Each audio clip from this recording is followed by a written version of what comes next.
La Bible révèle que la fin de toute chose est proche et que Dieu appelle tout homme à pouvoir se réjouir de la seconde venue de Jésus-Christ. L'objectif de cette présentation est de vous préparer à être du nombre de ceux qui gardent les commandements de Dieu et le témoignage, la foi de Jésus-Christ.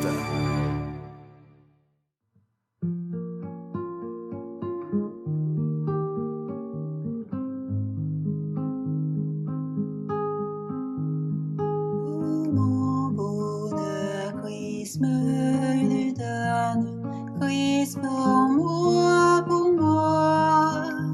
Hors de Jésus, je n'ai personne, Christ pour moi, pour moi. Il est mon roi, mon divin docteur, il est mon saint sacrificateur. À son amour je m'abandonne, Christ pour moi, pour moi. Lui seul est la vie éternelle, Christ pour moi, pour moi.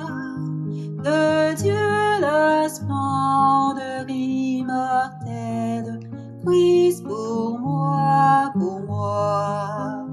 Il est le Fils du divin amour, l'héritier du glorieux séjour. Il vint sauver l'homme rebelle, Christ pour moi, pour moi. Dans la santé, la maladie, Christ pour moi, pour moi. Dans tous les moments de la vie, Christ pour moi, pour moi. Et lorsqu'un jour il faudra partir, laisser la terre et son avenir, je ne craindrai point l'agonie, Christ pour moi, pour moi.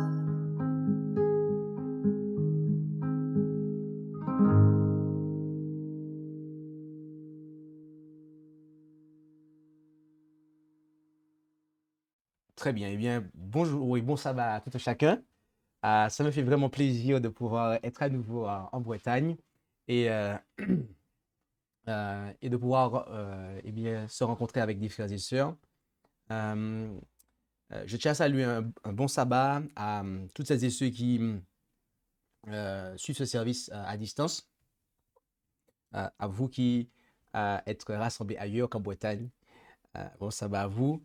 Euh, euh, J'allais aussi pouvoir vous signaler que ce sabbat est un sabbat de transition. En effet, nous avons changé quelques petites choses. Et donc voilà, donc le service est organisé, ce service est organisé officiellement, de manière officielle, par l'Église adventiste du 7e jour historique de 1889, dont je suis membre et dont je suis aussi,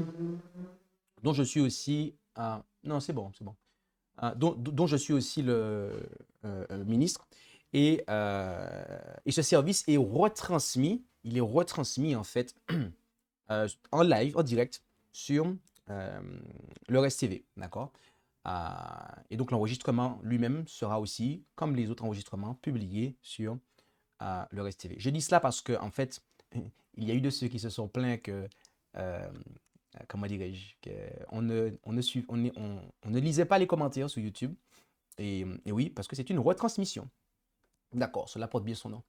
Cela étant dit, pour clarifier les choses, nous allons passer dans le message. Et pour ce faire, nous allons commencer avec la prière. Et j'invite ceux qui le peuvent à pouvoir se prosterner avec moi.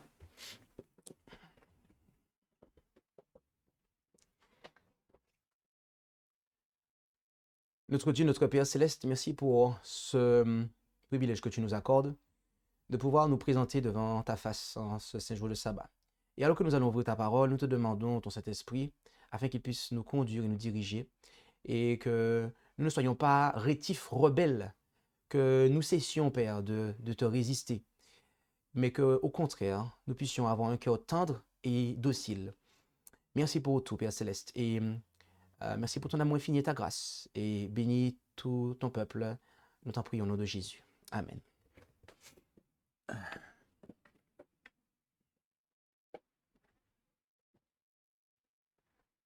Alors, nous sommes dans notre 97e étude de cette série sur le sanctuaire. Et pour rappel, nous avons commencé dans le lieu très saint du sanctuaire céleste parce que et nous nous sommes dirigés vers l'extérieur parce que c'est dans ce sens-là que Dieu a révélé le plan en fait du sanctuaire à Moïse. Et lorsque nous avons étudié le sanctuaire dans ce sens, que nous avons qualifié de phase descendante, eh bien, nous avons vu comment Dieu est venu à nous en Jésus.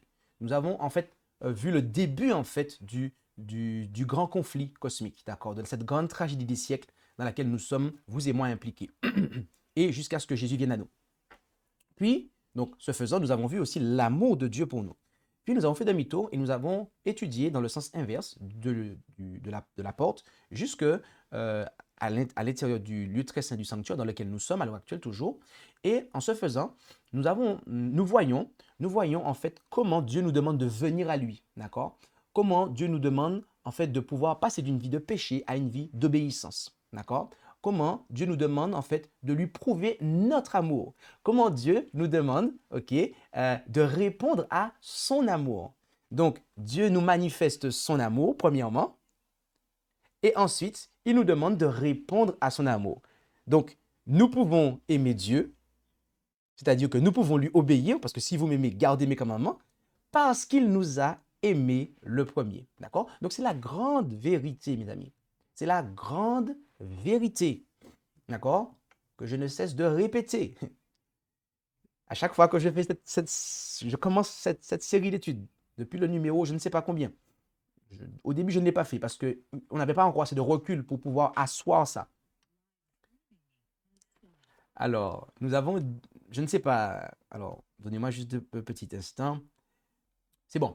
Donc, j'étais en train de dire que cette grande vérité, d'accord, cette grande vérité que nous avons vue, eh bien, c'est que Dieu, nous l'aimons parce qu'il nous a aimés le premier, d'accord? C'est quelque chose qui est très important, chers frères et sœurs, bien-aimés, de réaliser que pour pouvoir obéir à Dieu, pour pouvoir aimer Dieu, cela ne vient pas de nous. C'est parce que Dieu lui-même est venu à nous, en fait. Donc ça, c'est la grande vérité qu'une étude approfondie du sanctuaire, conformément au plan que Dieu a donné à Moïse, nous révèle. D'accord? C'est là la grande vérité. Maintenant, nous sommes dans le lieu très saint du sanctuaire céleste. Nous avons considéré, eh bien, qu'à partir de 1844, Jésus-Christ, en tant que souverain sacrificateur, est entré dans le lieu très saint du sanctuaire céleste. D'accord? Là, il effectue l'œuvre du jugement investigatif. D'accord? Et on a étudié, en fait, ce qu'il y a dans l'arche. On a commencé à étudier l'arche et ce qu'il y a dans l'arche, notamment les tables de la loi. D'accord? On a vu que c'est le code moral selon lequel nous serons jugés. Et la semaine précédente, nous avons commencé à considérer la quoi? Alors, pas la semaine précédente, mais il y a 2 semaines de ça, excusez-moi. La verge d'Aaron, merci. Nous avons commencé à considérer la verge d'Aaron. Il y a 2 semaines de cela. Et nous avons vu, lorsque nous avons considéré la verge d'Aaron, eh bien, qu'elle est souvent utilisée comme une arme, d'accord? Les bergers s'en servaient à la fois comme une arme pour, eh bien, alors, il y a une arme tout simplement, mais aussi un moyen, en fait, justement, de protéger le troupeau, d'accord? Elle était utilisée par les bergers, les fermiers, d'accord? Et donc, un symbole de discipline, d'accord? De domination, de rétribution. Et on a vu que cette verge, eh bien, symbolisait la discipline, l'autorité, d'accord? L'autorité. Et que cette autorité-là, elle est exercée en fait par la parole. Ça veut dire que Dieu en fait accorde de l'autorité, d'accord? Il donne de la valeur à la parole de ses serviteurs. D'accord? C'est ce que nous avons vu en fait. La Vierge d'Aaron symbolisait la volonté et l'autorité de Dieu en conflit avec la volonté et l'autorité de Pharaon. On a vu qu'il y avait les vierges des magiciens, d'accord, de Pharaon, ok, etc., versus la Vierge d'Aaron, d'accord. On a vu aussi que cette Vierge d'Aaron, Moïse s'en était servi en réalité avant, qui avait transformé en serpent, mais après, ça a été transmis à Aaron, etc. Et donc, Dieu a mis cela en avant, en fait, comme symbole de l'autorité qu'il a confiée à son serviteur Aaron. Et je fais un rappel car c'est important, car nous avons dit que la partie numéro 1 permettait de comprendre le contexte pour lequel la Vierge d'Aaron a été établie. D'accord? Et nous avons eu l'occasion de dire que Dieu, en fait, il s'est choisi, d'accord, des serviteurs. Alors, désolé, j'ai commis un impair, j'ai mélangé deux pensées. Il s'est choisi des serviteurs, je vais terminer ma première pensée. Et lorsque on ne respecte pas les serviteurs que Dieu s'est choisis, les serviteurs qui font sortir les gens de Babylone pour les amener en fait en Canaan céleste, d'accord? Les ministres qui font sortir les gens de Babylone pour les amener en Canaan céleste, ok? Les ministres en fait qui amènent les gens, d'accord, dans l'enseignement de la loi de Dieu, d'accord?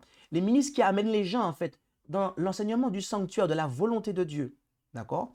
On n'a pas parlé en fait de n'importe quel type de ministre, d'accord? Parce qu'il y avait aussi des ministres religieux en Égypte. Et Dieu n'a pas demandé à son peuple d'écouter ces hommes-là, en fait. Il a donné autorité à des hommes à qui il a confié son message, d'accord? Il a donné de la valeur à la voix de ces hommes-là, en fait. Mais ce qu'on a vu aussi, c'est qu'en fait, en Nombre 16, vous vous rappelez, la révolte de Corée, Dathan et Abiram. On avait là des hommes, en fait, qui... Ils étaient des Israélites, ils étaient des croyants de la vérité présente. Oh oui, on sort de Babylone. Oh oui, on croit en la loi de Dieu. Oh oui, on est d'accord. Mais ils remettent en question, en fait. Ça leur pose un problème, en fait, que Moïse et Aaron, ok, soient plus considérés qu'eux, en fait. Ça leur posait un problème. Et ils ont agi en conséquence de ce que cela leur posait un problème. Nous allons voir maintenant le chapitre 17 de Nombre, car nous l'avons annoncé que ce sabbat, on allait considérer le chapitre 17. Donc, rendons-nous-y donc dans ce chapitre 17 et de Nombre. Et nous allons continuer. Et là, il est dit, puis l'Éternel parla à Moïse en disant, parle aux enfants d'Israël et prends d'eux une verge selon les maisons de leurs pères, c'est-à-dire 12 verges de tous leurs princes, selon les maisons de leurs pères. Tu écriras le nom de chacun sur sa verge, et tu écriras le nom d'Aaron sur la verge de Lévi, car il y aura une verge pour chaque chef des maisons de leur père. Et tu les déposeras dans le tabernacle d'assignation devant le témoignage où je me réunis à vous. Et il arrivera que la verge de l'homme que je choisirai fleurira et je ferai cesser devant moi les murmures que les enfants d'Israël murmurent contre vous. Notez bien cela, Dieu a dit que la verge de l'homme que je choisirai fleurira. C'est important. La verge de l'homme que je choisirai, elle fleurira. D'accord? Ça veut dire que quand Dieu, en fait, a choisi quelqu'un, il y a du fruit, en fait, que cet homme-là porte, en fait. D'accord? Il y a du fruit, en fait. Donc déjà, là, c'est une application, en fait. Lorsque Dieu a choisi quelqu'un, il y a du fruit, en fait. Et je ferai cesser devant moi les murmures que les enfants d'Israël murmurent contre vous.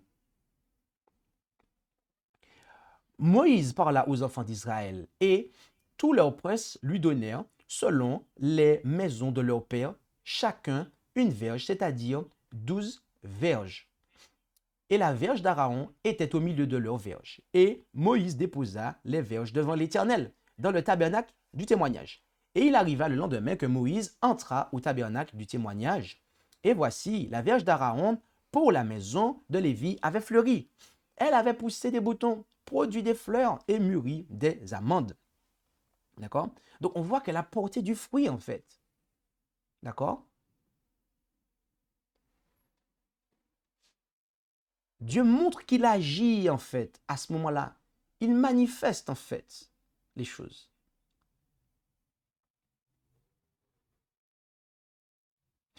Alors Moïse retira de devant l'Éternel toutes les verges et les présenta à tous les enfants d'Israël. Et ils les virent, et ils reprirent chacun leur verge. Et l'Éternel dit à Moïse, reporte la verge d'Aaron devant le témoignage pour être gardée comme un signe pour les enfants de rébellion. Et tu feras cesser devant moi leur murmure, et ils ne mourront point. Et Moïse le fit, et il fit comme l'Éternel le lui avait commandé. Et les enfants d'Israël dirent à Moïse, voici, nous expirons, nous sommes perdus, nous sommes tous perdus. Quiconque s'approche de la demeure de l'Éternel meurt. Expirerons-nous donc entièrement? Dieu a demandé à Moïse de faire quelque chose, de manière à bien manifester les choses, pour qu'il n'y ait plus en fait de rébellion. D'accord? On parle ici, bel et bien, bien aimé, de rébellion. D'accord? Il s'agit de rébellion. Lorsque l'on remet en question l'autorité légitime, d'accord, légitimement établie, Dieu appelle ça des enfants de rébellion. Cette verge de Moïse a été placée dans l'arche. Notez bien le motif. Le motif est clairement indiqué ici. D'accord? Reporte la verge d'Aaron, verset 10. Devant le témoignage, pour être gardé. Au verset 10, donc, il était dit, nous reprenons, pour être gardé comme un signe pour les enfants de rébellion. Donc, en fait, la verge d'Aaron, en fait, est un avertissement, mes amis. C'est un signe. C'est un signal, c'est un avertissement, en fait, contre les enfants de rébellion. Contre ceux, en fait, qui sont tentés, en fait, d'imiter ce que Satan a fait au ciel et d'agir de la même façon sur terre envers ceux que Jésus conduit, en fait.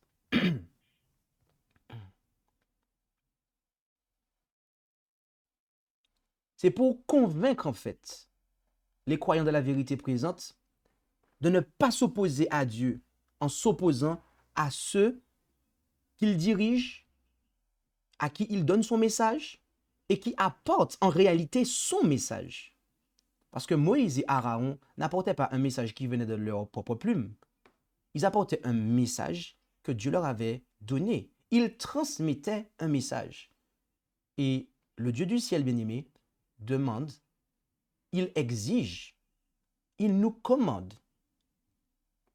de ne pas nous mettre sur le chemin, de ne pas nous mettre sur son chemin, en ne nous mettant pas en fait en opposition avec ceux qui apportent son message.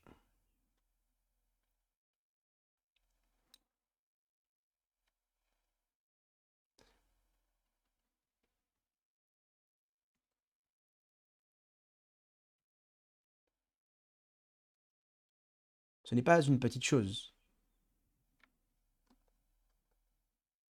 Cela est loin en fait d'être une petite chose. En effet, car le roi Osias n'avait pas suivi cela. Et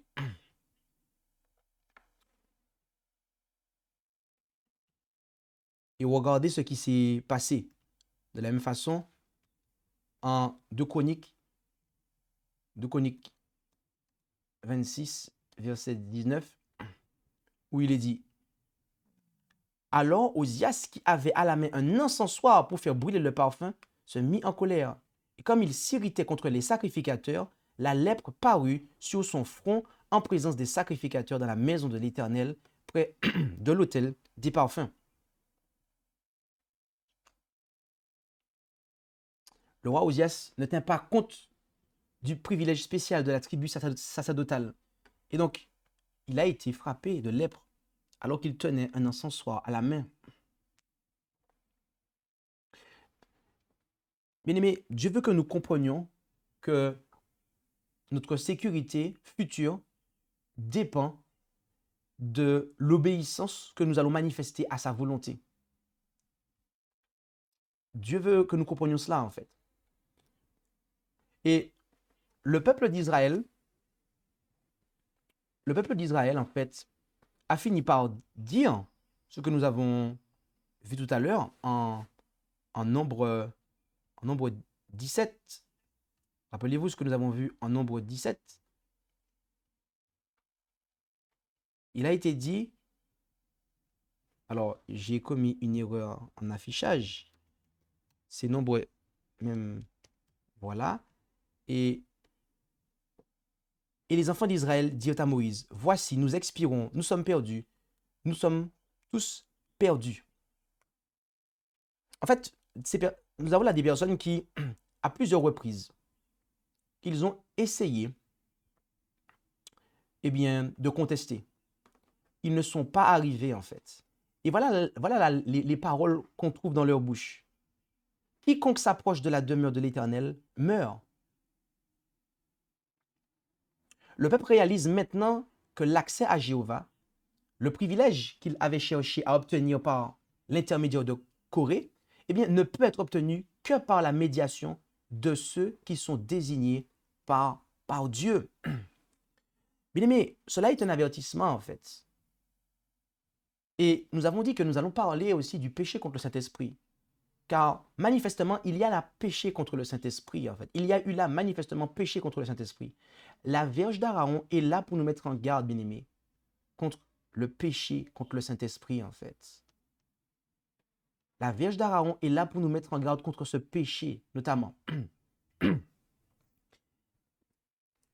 Il y a des personnes qui disent vouloir servir Dieu et qui disent n'avoir qu'un seul pasteur, un seul ministre, d'accord?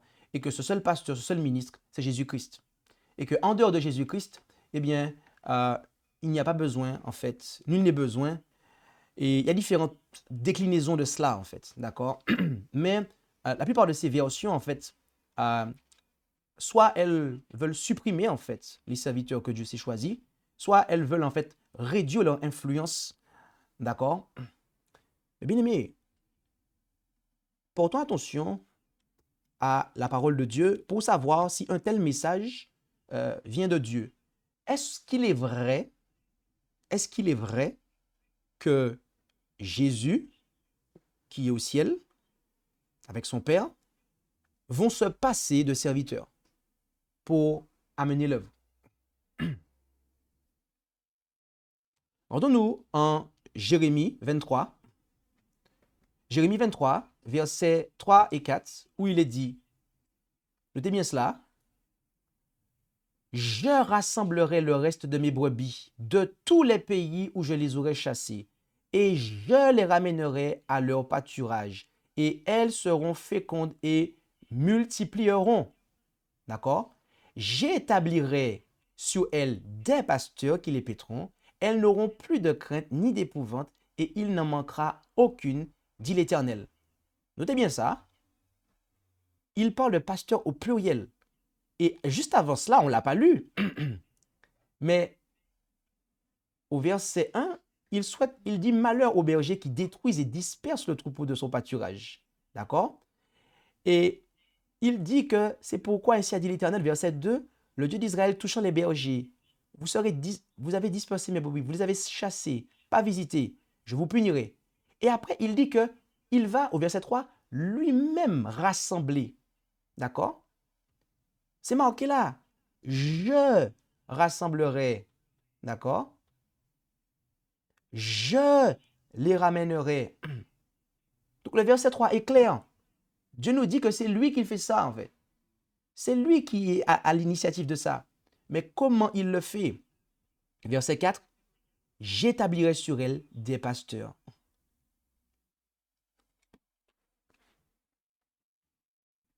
Donc,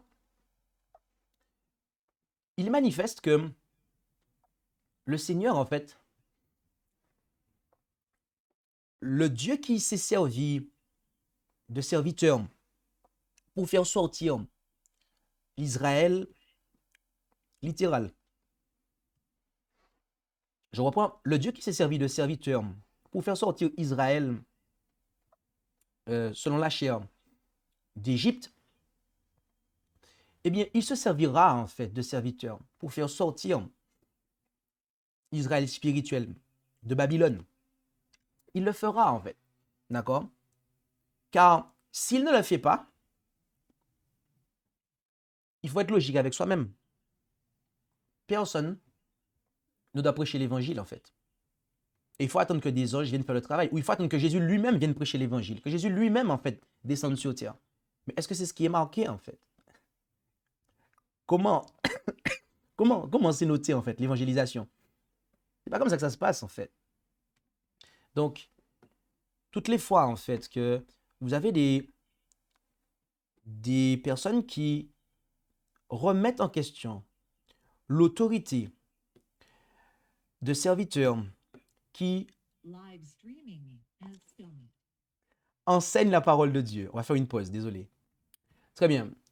Donc, je disais que lorsque nous entendons et le message que Dieu veut nous faire passer au travers de la Vierge d'Aaron, bien-aimé, c'est que lorsque des voix s'élèvent pour essayer de nous faire comprendre en fait que la voix des messagers de Dieu, la voix des hommes qui apportent un message qui est à la loi, au témoignage prouvé comme venant de Dieu, d'accord, n'a pas d'importance, n'a pas de valeur, ne devrait pas être écouté, nous devons comprendre que cela n'est pas de Dieu, mes amis, en fait. Cela n'est pas de Dieu, en fait. Et cela est condamné, en fait. La Vierge d'Aaron est là pour nous montrer que de telles voix, en fait, ne sont pas approuvées de Dieu. La Vierge d'Aaron est là, si nous revenons à Nombre 17, la Vierge d'Aaron est là pour nous montrer eh bien, que il y a là des enfants de rébellion qui devraient prêter attention à ce qu'ils disent en fait. Cela est un signe, un avertissement en fait.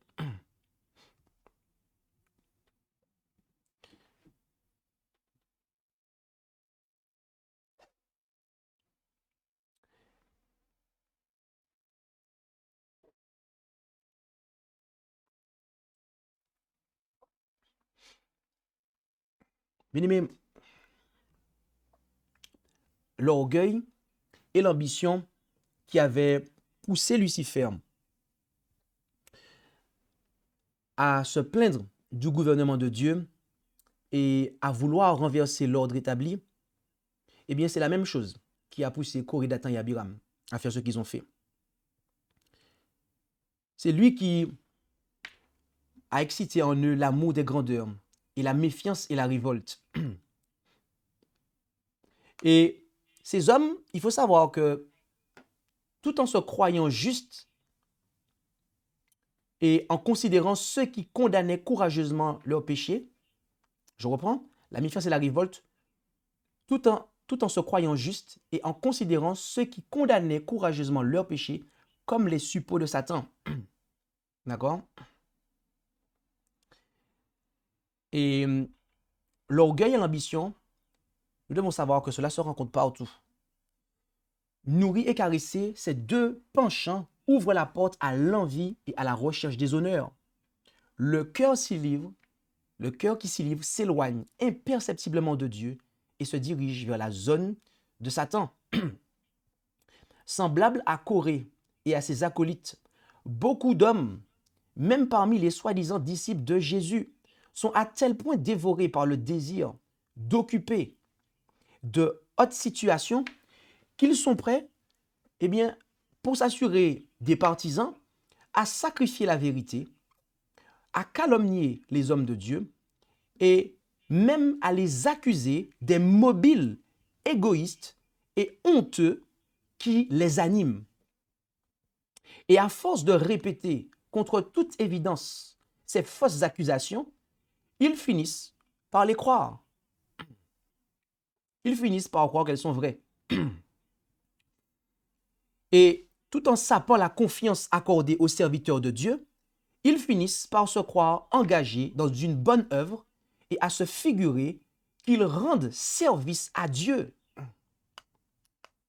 Ah, je ne vous ai pas dit, désolé. Je suis en train de lire l'esprit de prophétie, en fait.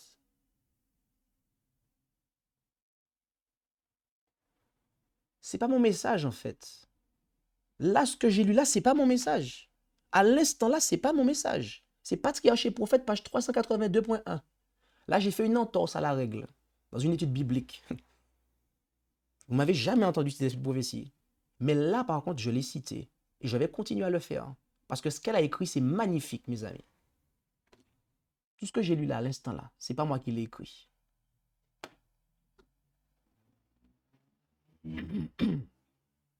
L'orgueil et l'ambition se rencontrent partout. Nourris et caressés, ces deux penchants ouvrent la porte à l'envie et à la recherche des honneurs.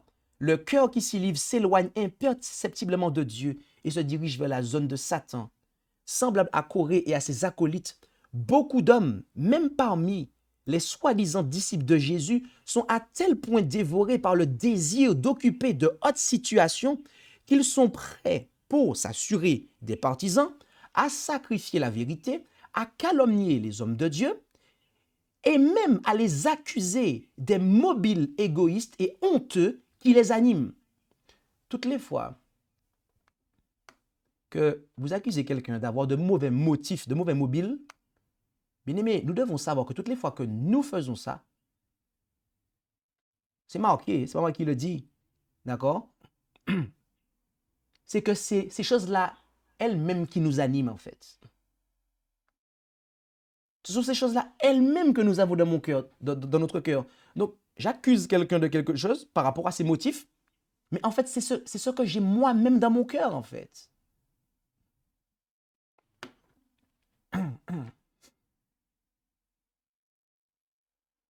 Ils sont à tel point dévorés par le désir d'occuper de hautes situations qu'ils sont prêts pour s'assurer des partisans, à sacrifier la vérité, à calomnier les hommes de Dieu, et même à les accuser des mobiles égoïstes et honteux qui les animent. Et à force de répéter contre toute évidence ces fausses accusations, ils finissent par les croire vraies. Et tout en sapant la confiance accordée aux serviteurs de Dieu, ils finissent par se croire engagés dans une bonne œuvre et à se figurer qu'ils rendent service à Dieu. Je répète, Patriarche et Prophète, page 382.1.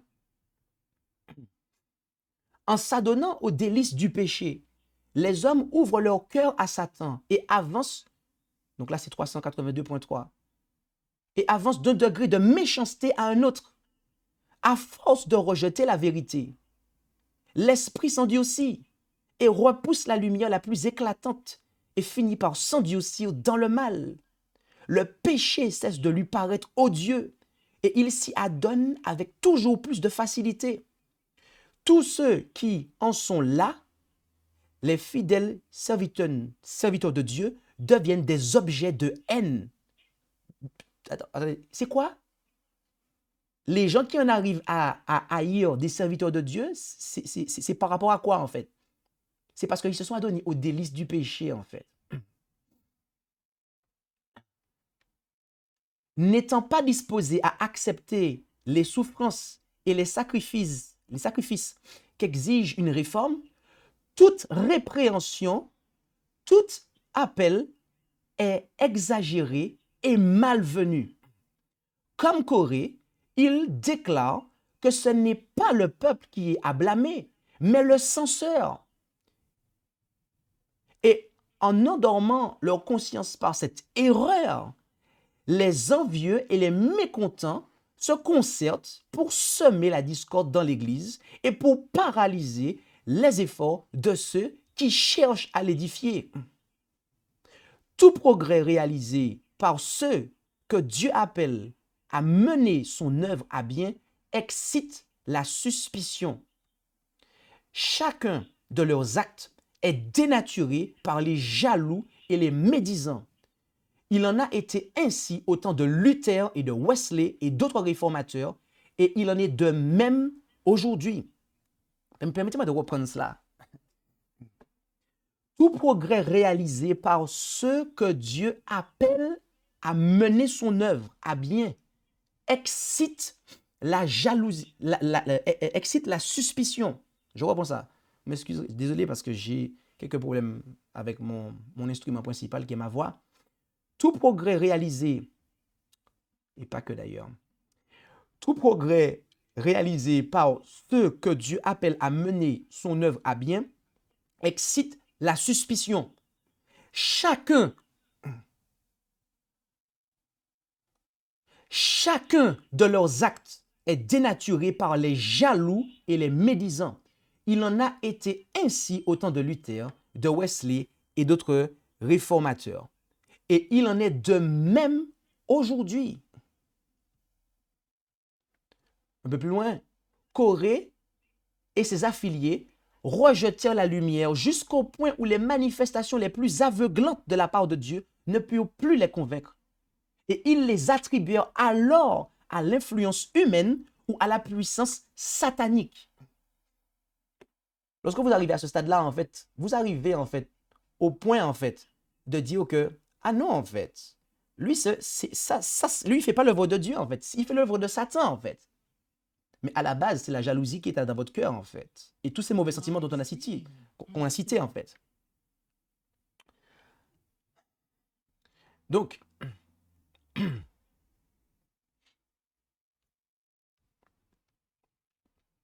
vous savez, Jésus, les Juifs, en fait, si Dieu était venu au milieu d'eux avec toute sa puissance, pour eux, ils se disaient qu'ils allaient le recevoir, en fait. Non, on va l'accepter, on ne va pas refuser Dieu quand même. Dieu a envoyé son Fils. Dieu a envoyé son Fils, en fait. Et ils lui ont dit, en fait, en Matthieu 12, quand vous lisez, Matthieu 12. On va prendre ça. Rendons-nous en Matthieu 12.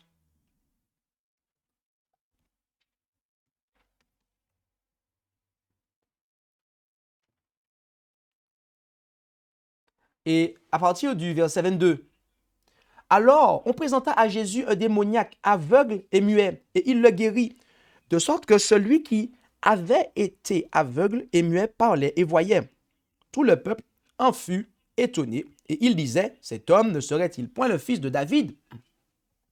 Mais, verset 24, les pharisiens, entendant cela, disaient, cet homme ne chasse les démons que par Belzébul, prince des démons.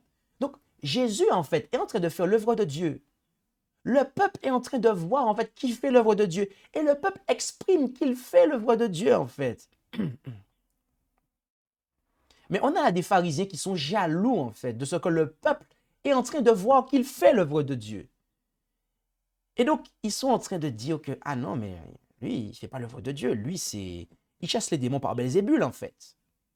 Donc, une œuvre qui est de Dieu, ils sont en train de dire que c'est l'œuvre, en fait, qui vient de Satan, en fait. Le prince des démons. Donc, ils sont en train ici d'appeler la lumière ténèbres. Mais au verset 25, Jésus, connaissant leurs pensées, leur dit, tout royaume divisé contre lui-même sera réduit en désert. Et toute ville ou toute maison divisée contre elle-même ne subsistera point. Que si Satan chasse Satan, il est divisé contre lui-même. Comment donc son royaume subsistera-t-il? Et si je chasse les démons par Belzébul, vos fils, par qui les chassent-ils? C'est pourquoi ils seront eux-mêmes vos juges. Mais si je chasse les démons par l'Esprit de Dieu, le règne de Dieu est donc venu vers vous. Ou comment quelqu'un pourrait-il entrer dans la maison d'un homme fort et piller son bien s'il n'avait auparavant lié cet homme? Après quoi il pourrait piller sa maison. celui qui n'est point avec moi est contre moi, et celui qui n'assemble pas avec moi disperse. C'est pourquoi je vous dis que tout péché et tout blasphème sera pardonné aux hommes, mais le blasphème contre l'Esprit ne leur sera point pardonné. Et si quelqu'un a parlé contre le Fils de l'homme, il lui sera pardonné. Mais celui qui aura parlé contre le Saint-Esprit n'en obtiendra le pardon ni dans ce siècle, ni dans celui qui est à venir. Et après, il leur parle de l'arbre et de ses fruits. Ce qu'on a vu en fait avec la Vierge d'Araon en fait. Jésus portait du fruit en fait. Il était évident qu'il était serviteur de Dieu. Et même le Fils de Dieu très précisément. Mais il y avait des jaloux, d'accord, qui étaient animés de l'esprit de l'ennemi en fait. Et ils ont dit que non, cette œuvre n'est pas de Dieu. Mes amis, ça c'est le péché contre le Saint-Esprit en fait. C'est le péché contre le Saint-Esprit en fait. C'est lorsque vous dites que, en fait, une œuvre qui est de Dieu, vous pensez et vous êtes capable d'aller jusqu'à communiquer, de dire que non, c'est pas de Dieu. Vous appelez la lumière ténèbre. Ça, c'est le péché contre le Saint-Esprit. C'est le péché qu'a commis Corée, Dathan et Abiram. D'accord? C'est le péché qu'ont commis les pharisiens. Et c'est le péché que sont en train de commettre, d'accord, malheureusement, tous ceux qui vont persister, je précise ce mot pour ne pas qu'on m'accuse d'hérésie, tous ceux qui vont persister, d'accord, eh bien, à se mettre sous le chemin, d'accord, des serviteurs dont Dieu se sert pour édifier son Église. C'est par l'intermédiaire du Saint-Esprit que Dieu censure le pécheur et le convainc de pécher. Il s'ensuit qu'en rejetant formellement l'œuvre de l'Esprit, un homme enlève au Seigneur toute possibilité d'agir en sa faveur. La dernière ressource de la miséricorde divine a été épuisée. Le pécheur s'est séparé de Dieu, qui ne possède aucune force en réserve capable de le convaincre et de le convertir. Son péché reste sans remède. Laisse-le, tel est l'ordre de Dieu. Il ne reste plus de sacrifice pour les péchés, mais seulement la terrible attente du jugement et le feu ardent qui doit dévorer les rebelles. Bien-aimés, nous avons vu dans cette présentation que Dieu, au travers de la Vierge d'Araon, eh bien, il met en garde tous les enfants de rébellion. Il met en garde tous les chrétiens dans la vérité présente, notamment. Je précise ça parce que il faut savoir que les personnes qui bénéficiaient en fait de l'œuvre du souverain sacrificateur dans le lieu très saint, c'était le peuple en fait. Ok? C'était le peuple en fait. C'est pour ça que je précise ça en fait. Il nous fait savoir en fait que nous ne devrions pas en fait penser que c'est une petite chose que de nous opposer aux fidèles serviteurs de Dieu. Parce qu'en nous opposant aux instruments de Dieu, eh bien, nous sommes en train de nous opposer à Dieu lui-même. En nous opposant aux messagers que Dieu envoie et qu'il conduit. Et nous pouvons le savoir parce qu'il porte la vérité. Il porte du fruit. Eh bien, c'est à Dieu lui-même que nous nous opposons. C'est à son esprit que nous nous opposons en fait. Ne pensons pas, bien-aimés, et je redonne le contexte. Ne pensons pas, bien-aimés, que en nous opposant à l'œuvre d'un serviteur que Dieu utilise, je précise, un serviteur que Dieu utilise, un messager de Dieu qui porte les créances divines, que nous n'aurons aucun problème avec Dieu. C'est tout le contraire, mes amis. Nous sommes en sérieuse difficulté, en fait. Et dans tout cela, nous ne sommes pas en train de dire en aucune manière, je le dis au cas où s'il y a peut-être des esprits qui n'auraient pas compris certaines choses, mais nous ne sommes pas en train de dire en fait que le salut est conditionné par les serviteurs. On n'est pas en train ici en fait de se conditionner en fait comme le fait l'Église catholique en fait, d'accord? Mais on a vu des éléments, bien-aimés. on a vu comment Dieu, en fait, communique, d'accord? Il nous parle, en fait. Il nous parle par son Saint-Esprit. Mais il y a des fois, en fait, on ne veut pas écouter. Et Dieu se sert d'instruments externes pour nous parler, en fait. Notamment pour nous apporter la parole, en fait.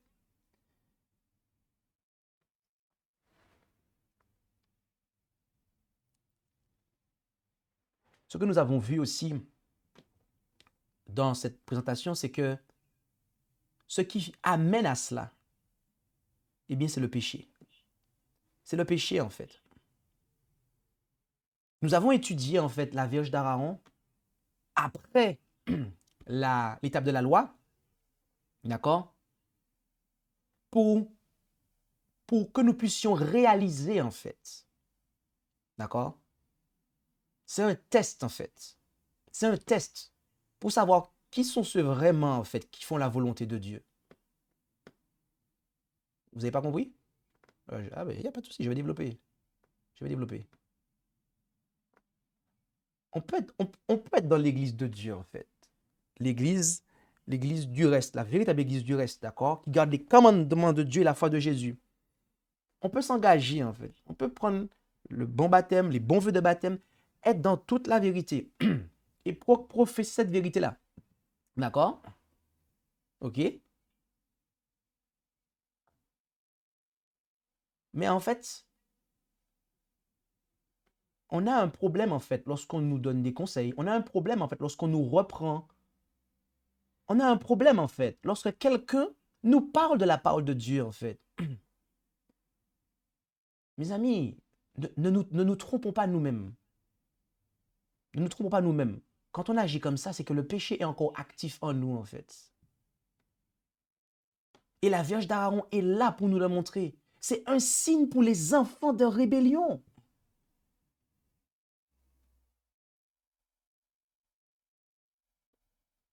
C'est un signe pour les enfants de rébellion, en fait.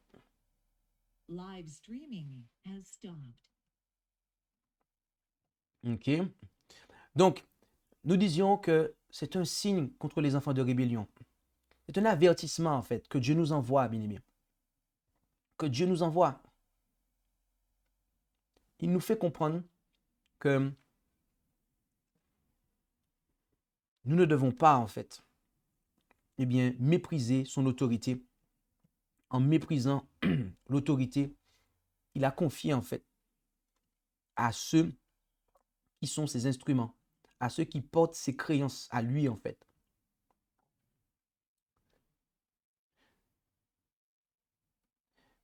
Bien-aimés, Dieu veille. Dieu prend, les anges prennent note de la façon dont nous agissons. Et Corée, Dathan et Abiram ont eu à rendre des comptes. Et ils ont rendu des comptes, mes amis, sur le champ, en fait. Parce qu'à l'époque, c'était une théocratie, en fait. Aujourd'hui, on n'est pas en théocratie. Parce que Dieu a remis le châtiment, en fait, à l'autorité civile. Mais il faut savoir que Dieu appellera en jugement, en fait, toute rébellion contre l'autorité, en fait. Dieu appellera en jugement toute rébellion, en fait. Toute médisance, toute calomnie, toute rébellion, en somme. Je pourrais dire beaucoup de choses, mais toute rébellion qu'on a développée dans cette présentation. Dieu appellera en jugement tout cela, bien-aimé.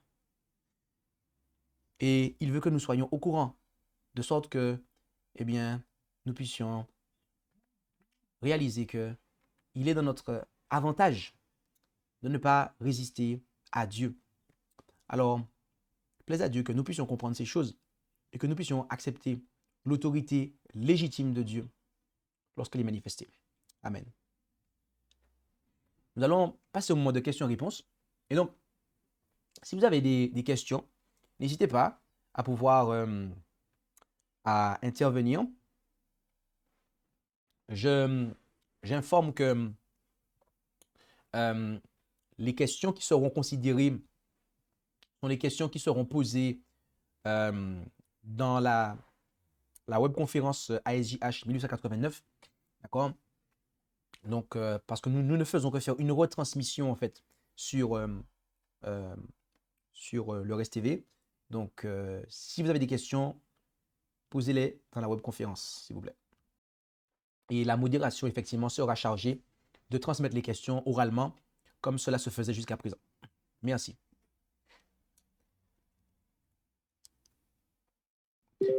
N'hésitez pas à poser vos questions. Aïe. Ok, apparemment, on m'informe que pour l'instant, il n'y a aucune question.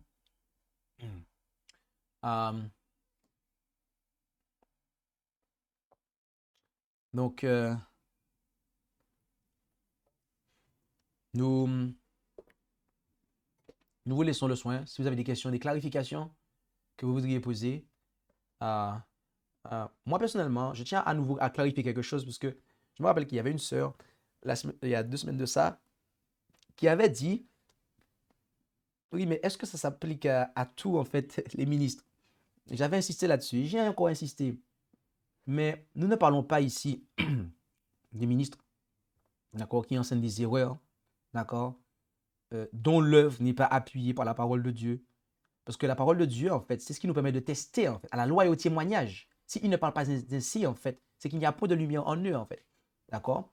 Ils disent, la Louis II dit, c'est il dit point de lumière pour eux.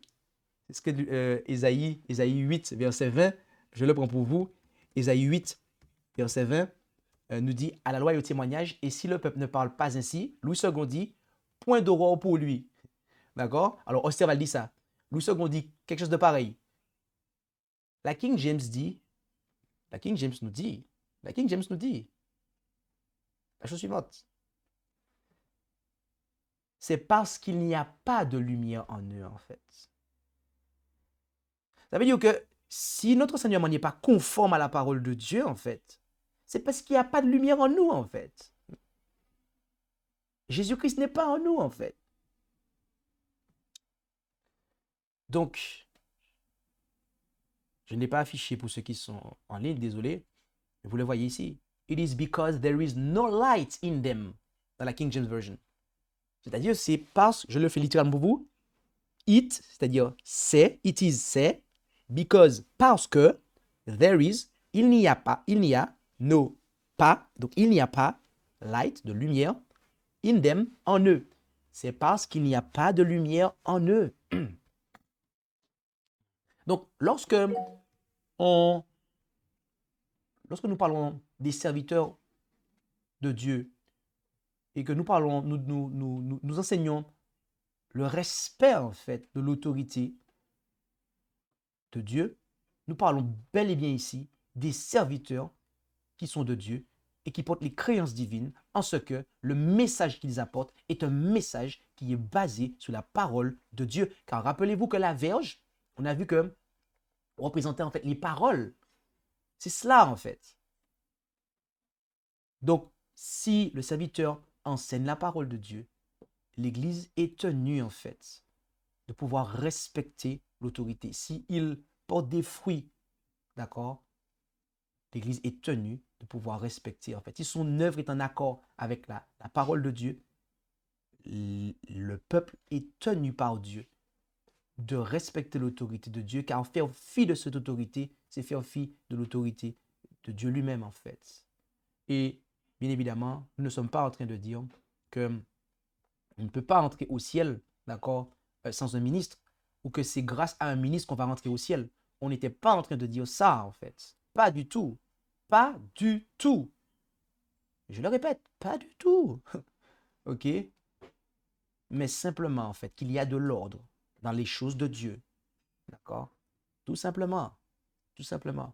Jésus-Christ est et sera toujours le seul sauveur. D'accord?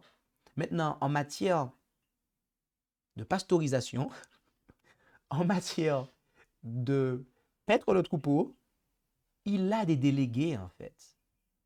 OK? Il a des délégués. Pour verser son sang, il n'a pas eu besoin de délégués en fait. Il l'a fait tout seul. Là-dessus, on est d'accord. Mais en matière de paître le troupeau, il a des délégués en fait. Jérémie 23, on l'a vu en fait. et dans les épîtres aussi. OK? Donc, on va prendre des questions parce que je crois que des questions sont tombées et la modération nous fera remonter ça.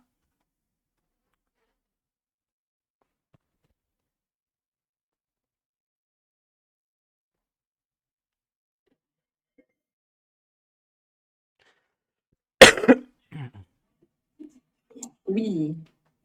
Alors, il y a une question que tu vas recevoir également pour que tu puisses la considérer à l'écrit. Donc, la suivante. Verra-t-on au ciel la verge d'Aaron fleurie avec ses fruits ou simplement la verge et où fleurit? Qu'en est-il des fruits? OK. Merci pour la question. Merci beaucoup pour la question qui a été posée. Et donc, on nous pose la question, est-ce que on verra au ciel la Vierge d'Aaron, tout simplement, ou la Vierge d'Aaron qui a fleuri? Alors, n'hésite pas à m'envoyer toujours en privé la question à écrit. Comme ça me permet de me rafraîchir la mémoire le temps que je puisse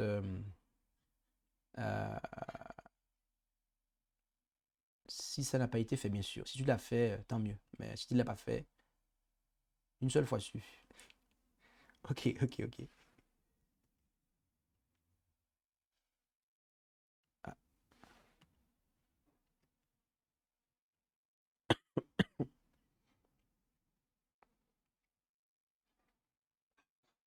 ok, donc en fait, euh, la, la Vierge d'Aaron, j'aimerais que pouvoir déclarer que, en fait, la Vierge d'Aaron est présente dans l'arche du sanctuaire céleste.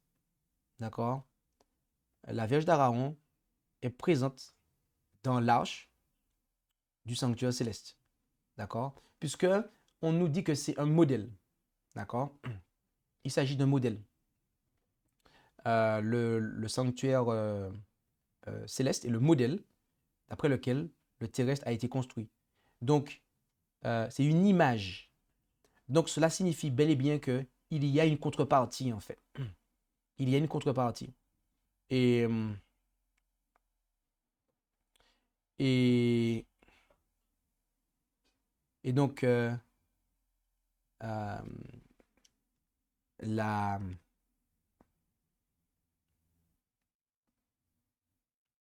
d'accord, la Vierge d'Aaron qui est au ciel, d'accord, eh bien, elle est effectivement, eh bien, fleurie, d'accord, comme celle qui était dans l'arche terrestre. Donc, c'est ce que nous verrons. La réponse est celle-là, oui, la même chose. J'espère que ça a pu être OK. Donc, la question était, verra-t-on au ciel la Vierge d'Aaron fleurie avec ses fruits? Oui. Ou simplement la Vierge d'Aaron est fleurie? En fait, c'est la même chose qu'on verra que ce qui était sur terre. Voilà. C'est la même chose. Donc voilà, je ne sais pas pourquoi on fait la différence entre le fleuri et les fruits, puisque les fleurs, c'est ce qui précède, c'est ce qui donne le fruit. Donc, du coup, il n'y a pas lieu de couper, en fait. OK? Il n'y a pas lieu de couper. Donc voilà.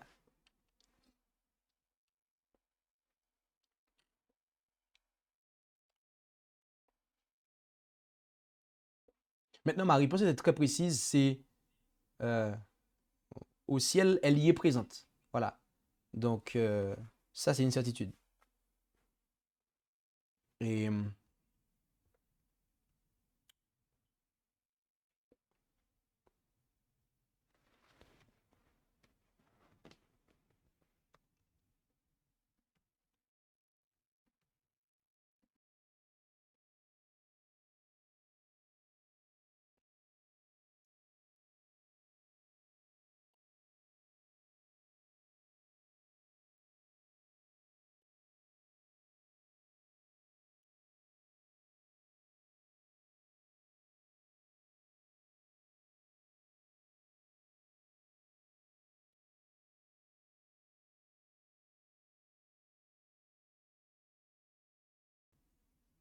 Oui, oui, Alors, vas-y, tu peux il y aller. a une autre question, et d'ailleurs, pour la précédente, elle a obtenu réponse, gloire à Dieu.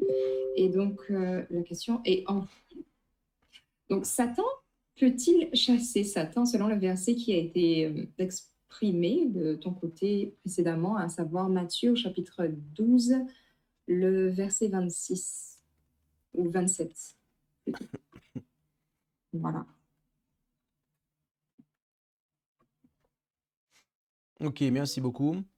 Merci pour la question. Et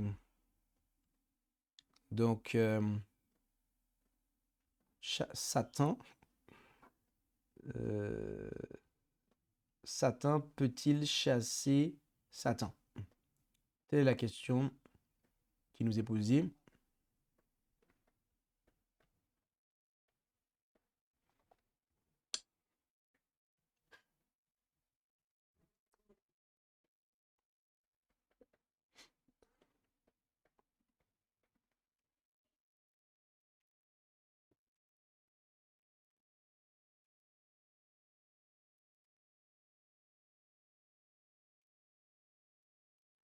Ok, donc,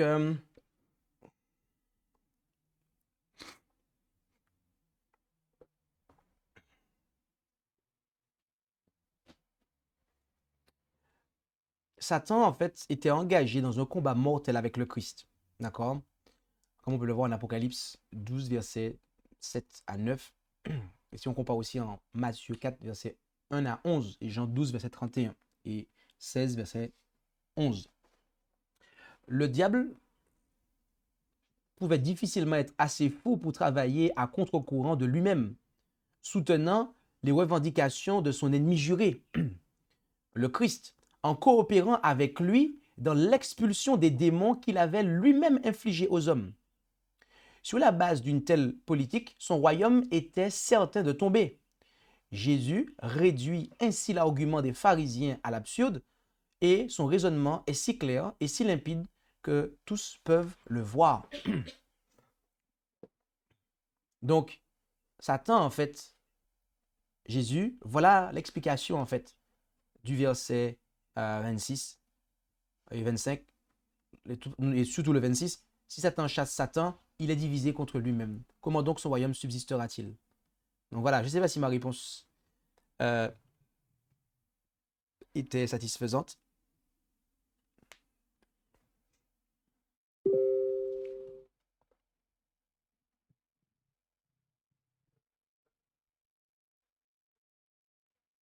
Et pourtant, je viens de commenter le verset 26. Donc, n'hésitez pas à me dire ce qui n'est pas clair.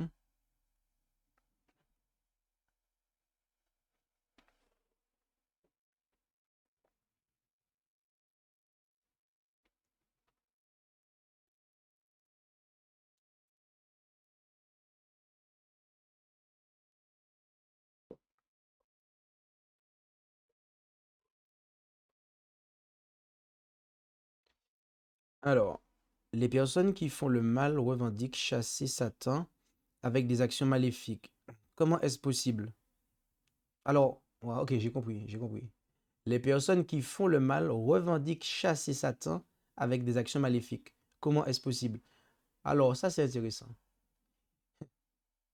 J'ai connu, on va me dire si c'est ça, j'ai connu quelqu'un qui se revendiquait être un chasseur de démons, un exorciste, un adventiste d'ailleurs.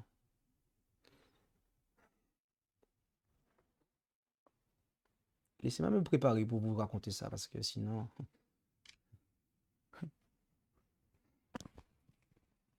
désolé, mais je suis un petit peu malade aujourd'hui.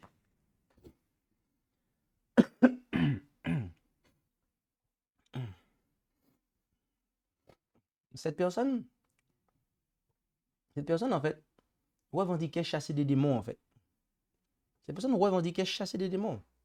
Une personne avait cette réputation, cette popularité.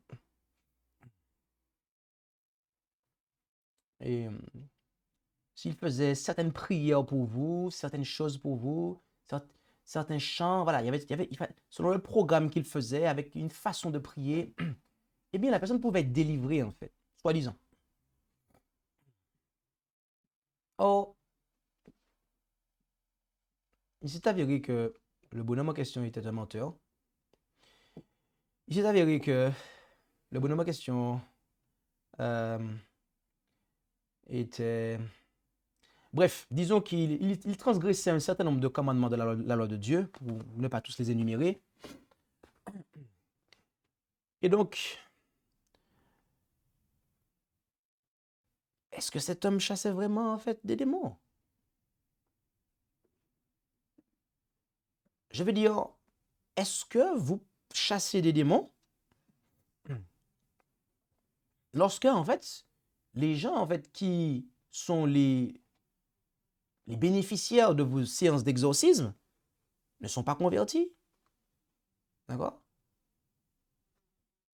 Et que on ne voit pas au fil du fait qu'ils vous fréquentent une amélioration dans leur vie, dans leur caractère.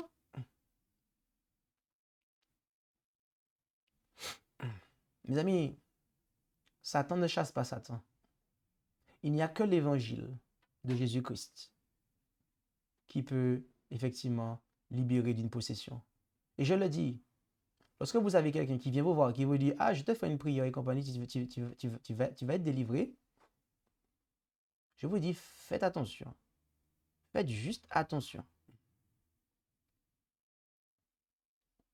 Faites attention. Je ne dis pas qu'on ne doit pas prier pour quelqu'un, pour que quelqu'un soit dans un meilleur état d'esprit ou quelqu'un soit soulagé de mauvais sentiments. Mais il y en a de ceux, en fait, qui prétendent chasser, être des exorcistes, mais qui ne comprennent pas, en fait, que la conversion, la repentance et la conversion sont la base, en fait. Sont la base. Donc, un chrétien converti ne peut pas être possédé. Un chrétien converti ne peut pas être possédé, en fait. Disons-le franchement. Un chrétien réellement converti ne peut pas être possédé. Donc, quand vous êtes dans un groupe avec quelqu'un qui se revendique être un exorciste, d'accord? Et puis que, je ne sais pas moi, peut-être régulièrement, vous avez besoin de vous faire exorciser, mais vous n'êtes pas converti. On n'est pas converti dans ces conditions, en fait.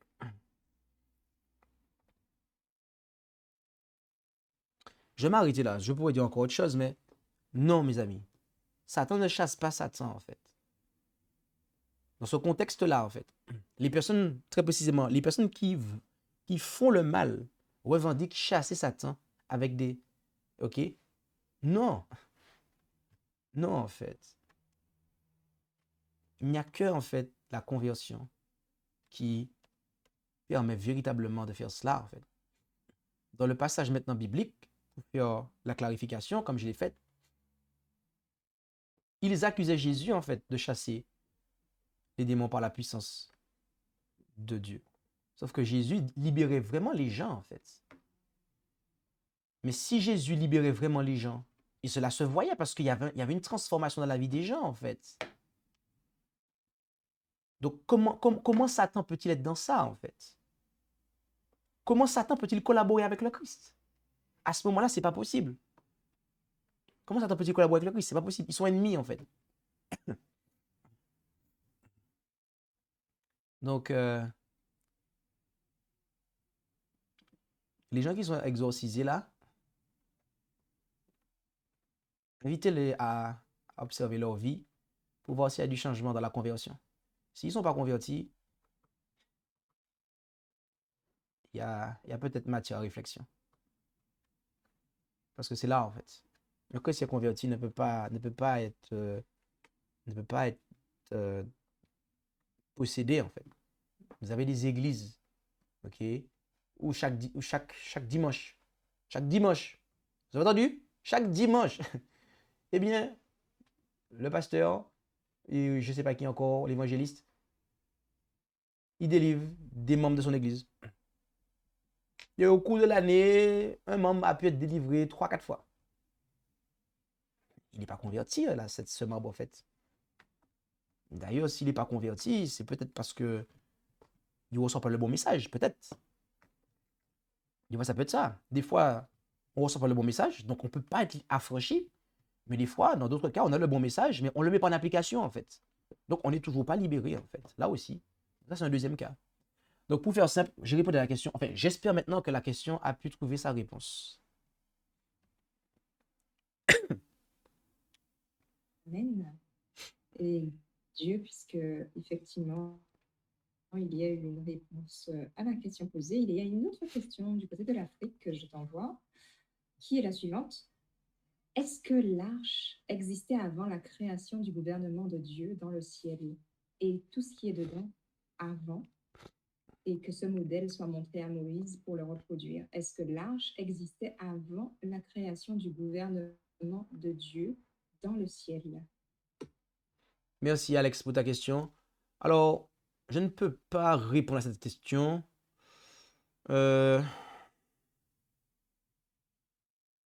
Premièrement, parce qu'elle ne porte pas sur un point que j'ai abordé, bien que j'ai parlé de l'arche, mais bon, c'était pas tellement l'arche en question. L'arche, on l'a déjà vu. D'ailleurs, cette question, je pense que j'ai déjà répondu à ça. Il faudrait voir dans les vidéos précédentes. Mais en plus de ça, euh, je crois que la réponse que j'ai apportée à ça, d'ailleurs, était que je ne sais pas, parce que... Voilà, donc je ne pourrais pas vous dater à partir de quel moment il y a eu une arche dans le ciel. Moment précisément. À l'heure actuelle, là, je ne serai pas en mesure de vous donner cette information. Si quelqu'un a l'information, n'hésitez pas à la partager. Et je serai ravi de pouvoir apprendre des choses moi aussi. Et donc, voilà. Donc, merci beaucoup.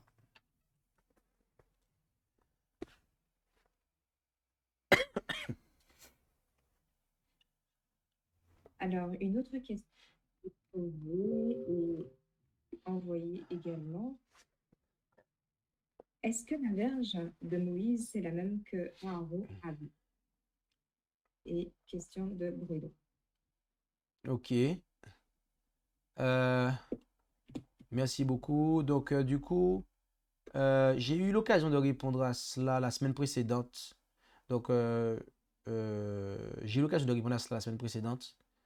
Je pourrais donner une référence, mais là, où est-ce que j'ai mis cette information? Il faudrait que je...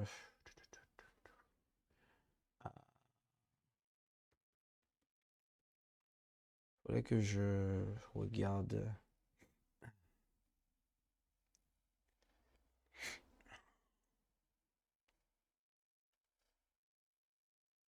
Je vais essayer de retrouver une référence qui... Hmm, hmm, hmm, hmm, hmm. Alors là, comme ça, je ne retrouve pas. Mais j'ai donné la réponse la semaine précédente. Oui, oui.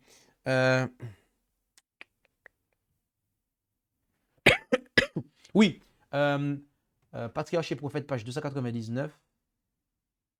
Ah non, non, non, c'est pas ça. Donnez-moi 2 secondes.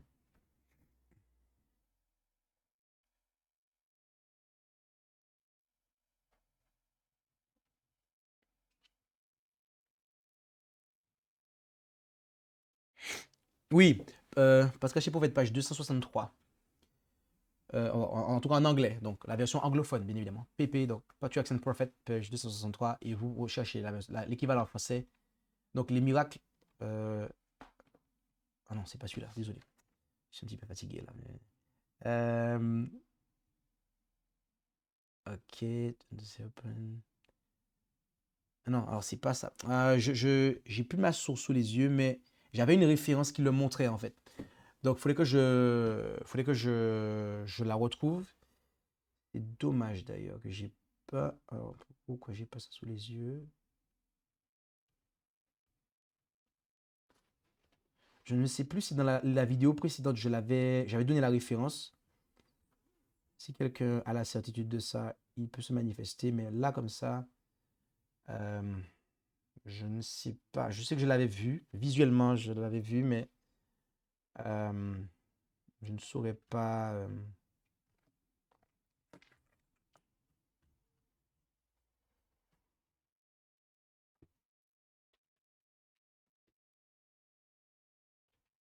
Euh,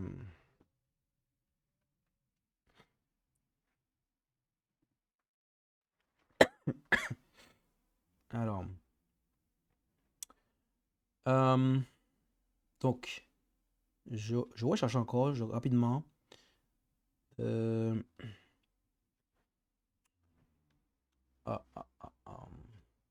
Bon, on va mettre ça en stand-by si vous le voulez bien. Mais j'avais effectivement vu quelque chose qui allait dans ce sens-là. Hmm,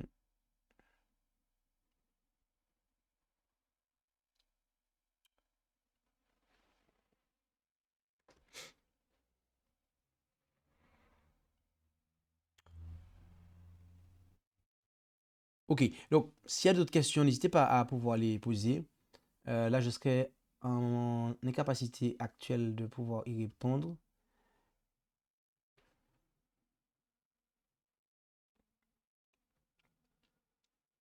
Ok, donc on me dit qu'il n'y a plus de questions donc de clôturer.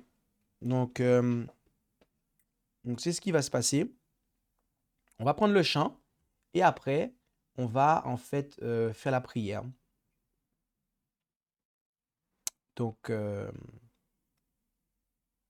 prenons euh, le chant.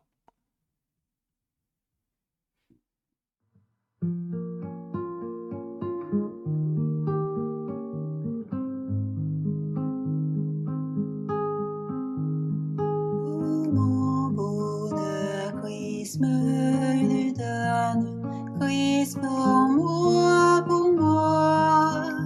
Hors de Jésus, je n'ai personne, Christ pour moi, pour moi. Il est mon roi, mon divin docteur, il est mon saint sacrificateur. À son amour, je m'abandonne, Christ pour moi, pour moi. Lui seul est la vie éternelle, Christ pour moi, pour moi. De Dieu la splendeur immortelle, Christ pour moi, pour moi. Il est le Fils du divin amour, l'héritier du glorieux séjour. Il vint sauver l'homme rebelle, Christ pour moi, pour moi. Dans la santé, la maladie, Christ pour moi, pour moi. Dans tous les moments de la vie, Christ pour moi, pour moi. Et lorsqu'un jour il faudra partir, laisser la terre et son avenir, je ne craindrai point l'agonie, Christ pour moi, pour moi.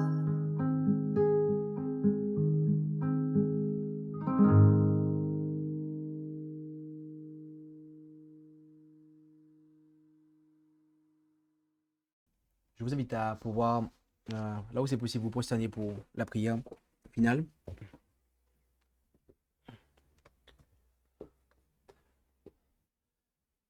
Notre Dieu, notre Père Céleste, merci pour ta parole, qui est une lampe à nos pieds et une lumière sur notre sentier. Et tu nous fais savoir, tu nous invites, Père Céleste, à ne pas mépriser ta volonté, ne pas mépriser ta parole, ton autorité qui se manifeste dans ta parole, que tu mets dans la bouche de tes serviteurs. Car si nous méprisons cette parole qui nous est apportée par autrui, eh bien, que tu t'es choisi, tu nous redemanderas des comptes. Car en réalité, c'est à toi que nous résistons, c'est contre toi que nous combattons et nous mettons en difficulté vis-à-vis de toi. Alors aide-nous, Père Céleste, à pouvoir ne pas nous tromper nous-mêmes, à ne pas croire que nous soyons des observateurs de la loi, alors qu'en réalité, il n'en est rien, qu'en réalité, nous prenons plaisir dans le péché, et ce qui engendre le fait que nous contestons l'autorité et que nous doutons, nous imputons les motifs, les mauvais mobiles qui nous animent à ceux qui travaillent pour toi. Alors, puissions-nous comprendre ces choses et ne pas être dans les mains du malin, que notre esprit nous puissions réaliser que nous devons être purifiés de cela. Nous avons besoin d'être purifiés du péché, de manière à ne pas être victime, être entre les mains de l'ennemi et conduit à effectivement être un enfant de rébellion. Alors enlève, Père Céleste, enlève parmi nous toute rébellion, tout esprit de rébellion, car c'est l'esprit même qui a démarré la grande controverse. Et cet esprit, si nous le chérissons, nous ne pourrons pas rentrer au ciel. Nous ne pourrons pas en fait réintégrer ce de quoi nous avons été chassés à cause justement de l'esprit de rébellion. Alors aide-nous, Père Céleste, à comprendre ces choses, car il en va de notre salut. Et nous te remercions pour ton amour, infini ta grâce. Et c'est en Jésus que nous t'en prions, Père. Amen.